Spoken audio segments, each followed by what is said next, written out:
Customer म्हणतात तुमचं नाव ऐकून आलोय, तेव्हा वाटतं आपण खरंच व्यवसाय सक्सेस होतोय.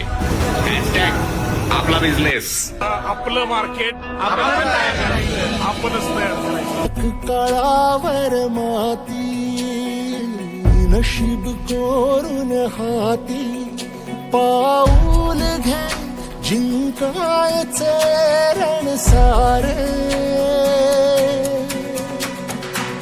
काळ्या नभाचा तू ध्रुव तारा पिऊन घेणे अंधार सारा उठ रे चल रे उड रे झेप घे तू वाटून बळ सारे